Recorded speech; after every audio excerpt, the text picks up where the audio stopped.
চতুর্থ শ্রেণীর গণিত বইয়ের অধ্যায় 6 গাণিতিক প্রতীক নিয়ে আলোচনা করব। আশা করি সাথে থাকবা। গাণিতিক প্রতীক জানতে হলে আগে আমাদেরকে সংখ্যা প্রতীক, প্রক্রিয়া প্রতীক ও সম্পর্ক প্রতীক সম্পর্কে জানতে হবে। এগুলো আগে আমরা সংক্ষিপ্ত আকারে জেনে নেই।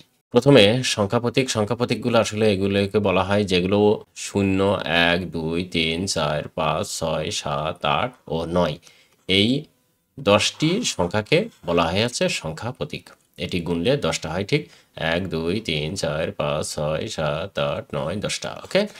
আর প্রক্রিয়া প্রতীকটা হচ্ছে যোগ বিয়োগ গুণ ভাগকে প্রক্রিয়া প্রতীক বলা হয়। এটি কিন্তু খুবই ইম্পর্টেন্ট যে প্রক্রিয়া প্রতীক কি কয়টি ও কি এগুলো কিন্তু অনেক সময় পরীক্ষায় চলে আসতে পারে। সম্পর্ক প্রতীকটা হচ্ছে 6টি, এটা মাথায় রাখতে হবে যে 6টি। এটা সমান, বড়, ছোট, সমান নয়, বড় নয় এবং ছোট নয়। এই 6টি প্রতীক আমাদের জীবনের দৈনন্দিন খুবই কাজে লাগে। যেমন এই যে এখানে সুন্দর করে দেওয়া আছে, এটা সমান চিহ্ন, এটা বৃহত্তর, এটা ক্ষুদ্রতর, আর এটা সমান নয়, এটা বৃহত্তর নয়, এটা হচ্ছে ক্ষুদ্রতর নয়।